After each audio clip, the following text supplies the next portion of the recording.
Philosophy, as I taught the last time I was here, philosophy, in my personal opinion, is the major determining factor in how your life works out. Philosophy, the major determining factor in how your life works out. Philosophy.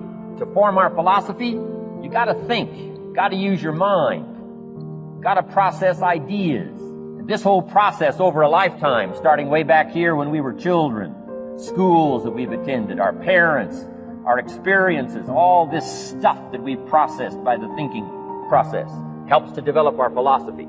And in my opinion, each person's personal philosophy is the major factor in how your life works out. Here's what's exciting about each person's personal philosophy. That's what makes us different than dogs and animals and birds and cats and spiders and alligators. That's what makes us different than all other life forms. The ability to think, the ability to use your mind, the ability to process ideas, and not just operate by instinct. In the winter, I'm telling you, the goose can only fly south. What if south doesn't look too good? Tough luck. It can only fly south. But see, human beings are not like a goose, can only fly south. I mean, you can turn around, go north, you can go east, you can go west, you can order the entire process of your own life. And we do that by the way we think. We do that by exercising our mind. We do that by processing ideas and come up with a better philosophy, a better strategy for our life. Goals for the future, okay? Plans to achieve those goals. All this comes from developing our philosophy. Philosophy helps us to process what's available. Well, when we get here, we got seed, and we got soil, and we got some rain, and we've got some what? Sunshine, and we've got some seasons, and what? The miracle of life. Now, the key is, what do you do with all this stuff? How do you turn all this stuff that's available here into equity and promise and lifestyle and dreams and future possibilities? All of this that's possible now with human beings, how do you take all this stuff and turn it into this equities and values? Well, it starts with philosophy. What is the seed? What is the soil? What is the sunshine? What is the rain? Is it possible to take some of each of all the stuff that's available and turn it into food and turn it into value and turn it into nourishment, turn it into something spectacular and unique that no other life form can do? And the answer is yes. But you cannot deal with all this stuff and what to do with it unless you start refining your philosophy. Think, use your mind, come up with ideas, and strengthen your philosophy. So the seed and the soil and the rain and the sunshine, this is called, the economy and the banks and the money and the schools and everything that's available out there, processing information, what to do with all that, and turn it into equity and value. That is the major challenge of life, my personal opinion. So each person's personal philosophy now is going to determine what you're going to do with seed and soil and sunshine and rain and miracle, the change of season. Activity. This is the work part. The labor part, taking action. The activity is the miracle working piece. Miracle being something we don't quite understand how it works. Doesn't mean it doesn't work. It means we just don't quite understand how it works. Miracles work. Turning wisdom from your philosophy and inspiration, strengthening of attitude, faith, courage, commitment, all this stuff that comes from attitude. If you're willing to take these two qualities, philosophy and attitude, and invest it into activity, you can have a miracle. Anything short of that, no miracle. Wisdom doesn't perform a miracle. Attitude doesn't perform a miracle. The only thing that performs a miracle of increase called equity is called putting wisdom and attitude into discipline, into labor. This labor now can perform a miracle. And here's the two parts to the labor. One, do what you can. Number two, do the best you can. Can't give you better advice than that. Number one, do what you can. You just got to go home and make a list after today. And here's the question to ask as you make this personal list. What am I not doing that would be easy to do? That could greatly change my health, my wealth? What am I not doing I'm neglecting that would be easy to do? Let's go home and answer that question personally. You don't have to put the answers on a public bulletin board. This is just all personal stuff. Errors in judgment, disaster. A few simple disciplines, wealth beyond imagination. And if you'll pick up the activity part, the miracle working part, plant the seed part, take care of your part. The soil will take care of its part, the seed will take care of its part, Seasons will take care of their part. The miracle will take care of its part if you'll take care of your part, called putting it into activity, action. Works miracles, results. Every once in a while, you got to take a measure, see how you're doing with these three pieces: philosophy, attitude, activity. Now we take a measure called results. What is the results at the end of the day, the results at the end of the week? You can't let too much time go by without checking. When time goes by, 6 years I'd been out there working when I met my teacher, Mr. Schultz. Schultz said, well, Mr. Rohn, let's just go through a little summary here. He said, in the last 6 years, how much money have you saved and invested? Let's go through a little tab list here. How much money have you saved and invested the last 6 years? I said, what? 0. He said, you have messed up. He said, how many books have you read in the last 90 days? I said, what? 0. Wisdom of the world available? Change your life, change your future? Wisdom of the world available? Develop any skill you want, earn the kind of income you want, have all the treasures you want, equities you want, relationship with your family that you want, everything that you want available, and the wisdom of the world to help you get it. Haven't read any books in the last 90 days. My teacher said, Mr. Rohn, you have messed up. I'm telling you, you've got the deal. Schultz said, Mr. Rohn, in the last 6 months, how many classes have you taken to improve your skills or to develop new skills? How many classes have you taken in the last 6 months? I said, how many? 0. He said, you have messed up. He said, you don't need to unmess the country. You don't need to straighten out the perplexed. You don't need to straighten out any of this stuff. All you've got to do is look within and let results teach you a great deal about your own activity, your own attitude, and your own philosophy. I went through that process. Take this phrase home. Results is the name of the game. What other game is there? And I'm telling you, if you'll start with that, it's called the process of life change, and it doesn't matter how small the process is to start. One discipline starts it, and then one discipline feeds another, and the first thing you know, you've got this whole cycle in an upward positive motion. And it's called life change. It's called income change. It's called health change. Relationship with your family change. Equities unprecedented that you can have in numbers that will stagger the imagination if you do not curse what's available and start amending what's possible to get the results that you want. I don't think I can put it in any better way. He said, it's not what happens that determines the major part of your future. It's not what happens. What happens, happens to us all. He said, the key is what you do about it. It's not what happens, it's what you do about it. And he said, if you will start that process of change, do something different the next 90 days than you did the last 90 days, like picking up the books to read. Do something different, like the new health disciplines, relationship with your family, whatever it is, doesn't matter how small it is. If you'll start doing different things with the same circumstances, since we cannot change the circumstances, but we can change ourselves. We can change what we do. And then he gave me another secret to success when he said, what you have at the moment, Mr. Rohn, you've attracted by the person you've become. What you have at the moment, you've attracted by the person you've become. Few little simple principles here. Once you understand these, it starts to explain so much. Now, sometimes it's a little tough to take, blaming yourself instead of the marketplace, taking responsibility instead of putting it off on someone else. That transition sometimes is a challenging mission. And this one was a little tough for me. He said, Mr. Rohn, you've got pennies in your pocket, you've got nothing in the bank, the creditors are calling, you're behind on your promises. He says, here's how that occurs. You've attracted, up until now, you've attracted the things to you because of the person you've become. Now I said, well, how can I change all that? He said, very simple. If you will change, everything will change for you. You don't have to change what's outside. All you've got to change is what's inside. To have more, you simply have to become more. And then he said, don't wish it was easier, wish you were better. Don't wish for less problems, wish for more skills. Start working on yourself, making these personal changes. And he said, it'll all change for you. Develop these 5 abilities as part of your personal development quest. I call them the 5 abilities. Here's the first one. Develop the ability to absorb, the ability to soak it up like you're doing today. Be like a sponge. Don't miss anything. And not just the words. It's true, don't miss the words, but don't miss the atmosphere. Don't miss the color. Don't miss the scenario. Don't miss what's going on. Most people are just trying to get through the day. Here's what I want you to be committed to do. Learn to get from the day. Don't just get through it, get from it. Learn from it. Let the day teach you. Join the University of Life.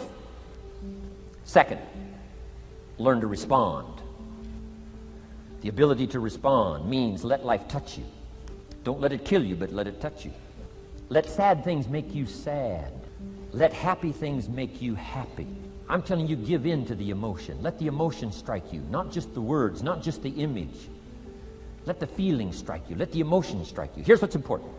Our emotions need to be as educated as our intellect. Our emotions need to be educated as well as our intellect. It's important to know how to feel. It's important to know how to respond. It's important to let life in, let it touch you. We've covered the first two abilities in the personal development quest. One is the ability to absorb, don't miss anything, pay attention. Good watchword for the 90s, pay attention. Things are moving so fast these days, you got to pay attention, pick it up, soak up the colors, soak up the sounds, soak up what's going on. Second, respond, let life touch you. Let the emotions affect you as well as the sights. Now here's the third ability. Develop the ability to reflect. Reflect means go back over. Study it again. Go back over these notes that you're taking today. Go back through the cassettes one more time. Read the text one more time. But there's more to it than that. Go back over your day. Take a few hours at the end of the week, called time to reflect. Go back over your day timer. Go back over your calendar. Go back over your appointment book. Where did you go and who did you see and how did it feel and what went on? Capture that week. A week is a pretty good chunk of time. Next, take half a day at the end of the month, called time to reflect. And do the same thing again. Go back over what you read. Go back over what you heard. Go back over what you saw. Go back over the feelings to capture it so that it serves you. Next, take a weekend at the end of the year to establish this year now firmly in your consciousness, firmly in your experience bank, so that you've got it, so that it never disappears. Good ability to acquire, the ability to reflect. Go back over. Remember. Remember. Remember. It's so valuable to be able to remember the thought, remember the idea, remember the experience, remember the occasion, remember the day, remember the weather, remember the emotion, remember the complexity, remember the highs, remember the lows. So valuable at the end of the day. Lock that day in. Lock the month in. Lock the week in. Lock the year in. Old Testament says a unique scenario unfolded according to the law, and that was they worked 9 years, and the 10th year was a sabbatical. The 10th year, work 9, take the 10th year, and not just to relax, not just to replenish, not maybe just to get physically in shape. Change of pace, we call it in the modern society, but not just for that. I'm sure that in ancient days, that sabbatical was to go over the last 9 years, what went right and what went wrong, and what worked well and what didn't work well.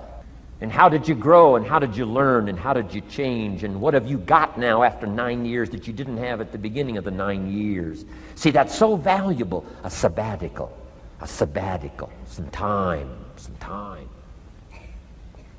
There's also something to be said for solitude when you reflect. Sometimes you can reflect with somebody. Husband and wife reflect on the past year, right? Parents reflect with their children on the past year. How did we do it, and how didn't we do it, and how could we improve? Colleagues can reflect with each other. But now here's one of the most important. You got to learn to reflect with yourself. There's something to be said for solitude. There's something to be said for taking those occasions to shut out the world and shut out everything else for a while. Now here's why it's important to reflect. To make the past more valuable to serve you for the future. Here's what's really powerful, learning to gather up the past and invest it in the future.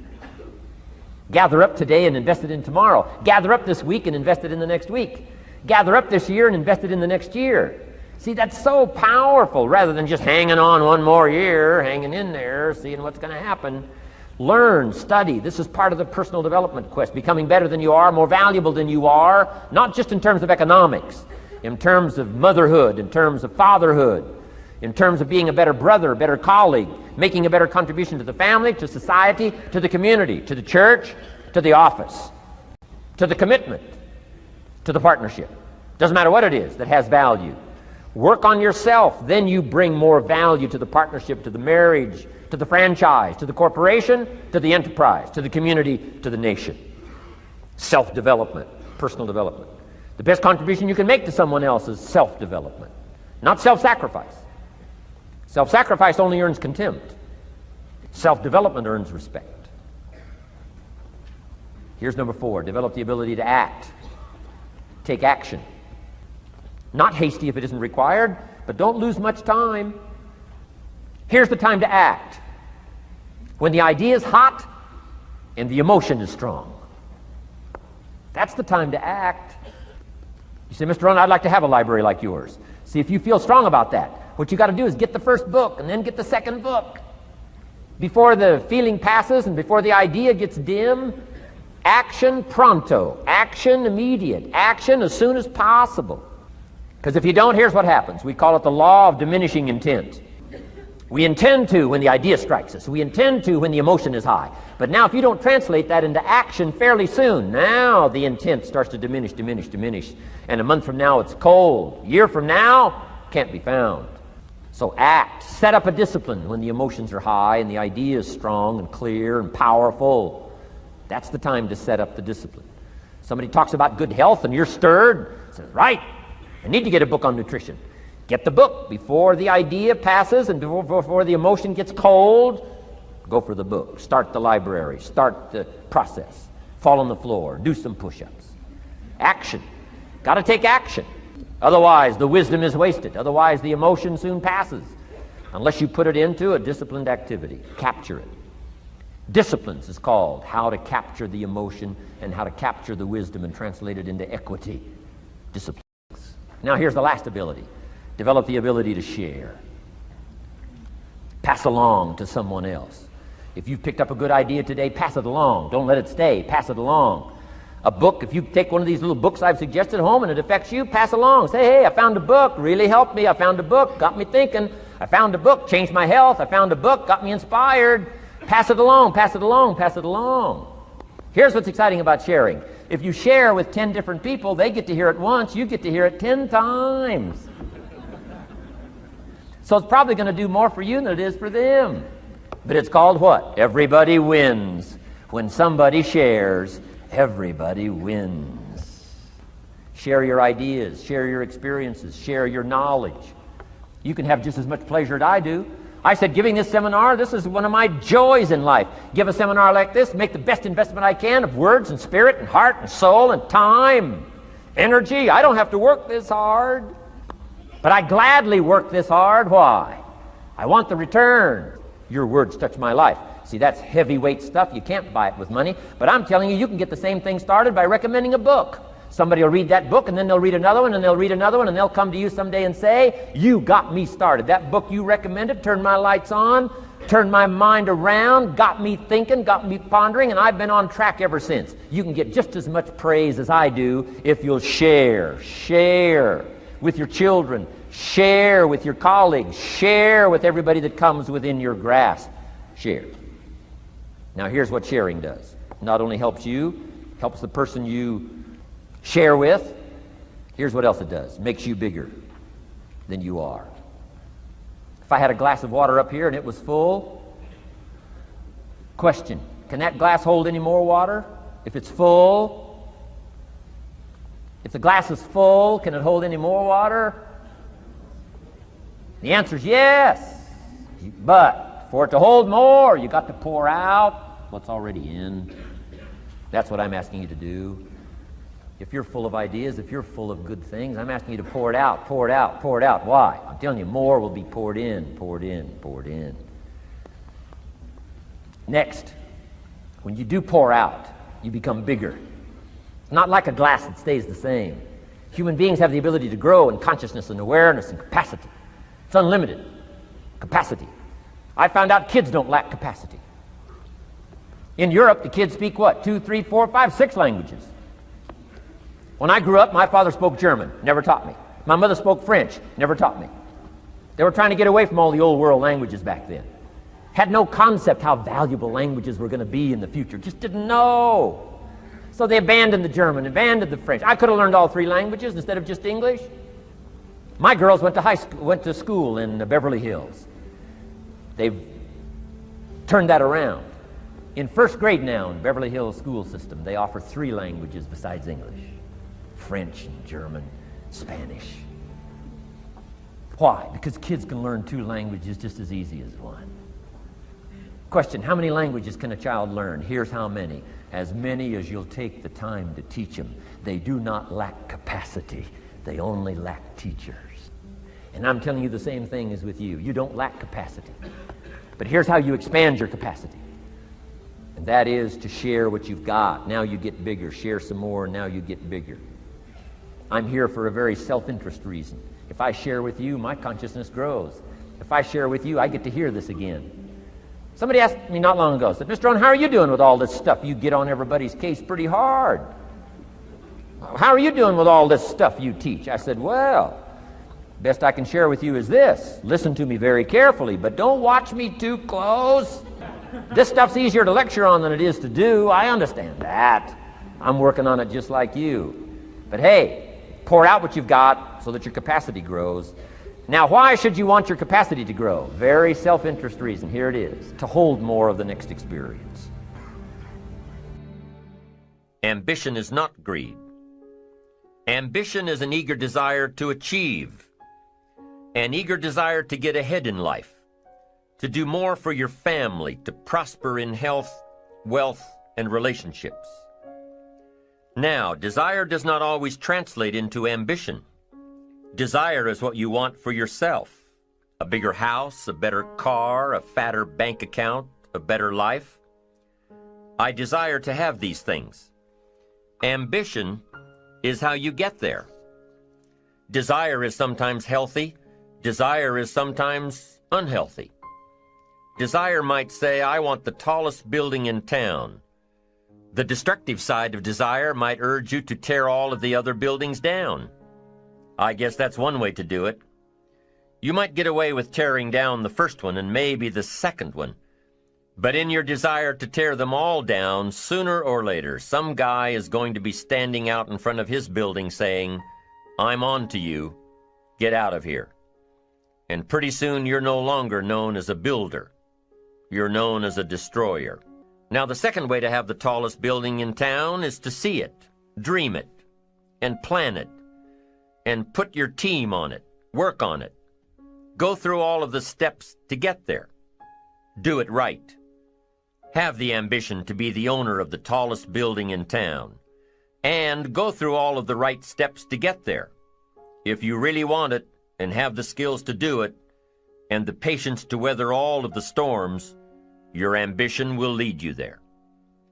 Having the ambition to do what it takes to get you where you want to go is good. Ambition is creative and constructive. Ambition is an expression. It's something inside of you you want to express in a positive way. I'm sure you have dreams of accomplishing great things. Are you ambitious enough to realize these dreams? Are your dreams strong enough to pull you toward your future? Are they vivid enough to see the end result now? Are they worthy of doing until you get there? What are your reasons for creating these dreams? Reasons vary from person to person. I bet if you did a little soul searching, you could come up with a fairly strong list. The list of reasons. Why is it so important to achieve these dreams? What are you trying to express? These reasons for accomplishing great things are different for everybody. There are personal reasons, sometimes uniquely personal reasons. Some people do well for the recognition. Some people do well because of the way it makes them feel. They love the feeling of being a winner, and that is one of the best reasons. Once in a while I hear someone say, if I had $1 million, I'd never work another day in my life. Hey, that's probably why the good Lord sees to it that he doesn't get his million, because he would just quit. Family is another reason, a motivator for doing well. Some people do extremely well because of other people, and that's a powerful reason. Sometimes we will do something for someone else that we would not do for ourselves. I know a lady who was getting back on track from financial disaster. Even though she didn't have much of anything left, her primary motivator was to keep her daughter in private school, an expensive one of the best in the country. Although her goal was to financially surpass where she was before her economic fall, her main reason to work all of those extra hours was to give her little girl the best possible education. As you can well imagine, wanting to do something for someone else led her to all sorts of other accomplishments as well. How fortunate are the people who find themselves greatly affected by someone else? It's powerful. What has you getting up early, hitting it hard all day, and staying up late? What has you inspired? What are your reasons for doing well? What's at the core of your quest? What is the power behind your ambition? Self-interest, self-preservation. As human beings, we can't help but be interested in our own self-preservation. We can't help but be self-interested. It's one of the strongest urges we have. Interested in our preservation, interested in our development, interested in our success. There's certainly nothing wrong with self-interest, but here's the clue. Self-interest must be enlightened as to what truly serves us best. When I found out that self-interest was okay, that was a big relief to me. Now, we're not talking about selfish. We're talking about self-interest. Self-interest needs to be educated, enlightened. Self-interest is willing to be benefited by service to others, not at the expense of others. Self-interest at the expense of others starts to be greed, evil, hoping you go up as someone goes down, hoping to attain while someone else loses. I win, you lose. We call that the beginnings of evil, the dark side of our nature, wishing to benefit at the expense of others. Enlightened self-interest wishes to benefit at the service of others. A friend of mine tells this little story about a person she hears from about every 3 months or so. This guy calls to solicit money for food baskets for homeless families. She's happy to give her money to them. She was unfortunately homeless for a short period of time, and she knows the position these people are in. This group is legit. She checked them out. But after the second or third time this guy called, same guy, after the second or third time he called, she started talking to him about other stuff. Turns out this guy is broke, living in a hotel, looking for any construction job he can find. Any job at all. But what's unique about this guy is that he donates 2 or 3 hours a night, every night, to call people and get money to feed the homeless. Every night, from his hotel room. Now, most people would say this guy should use those hours every night to work a second job or a third job. But while he's way down on the ladder of success, he feels it's important to help those less fortunate than he is. He has a roof over his head. He makes enough to feed himself.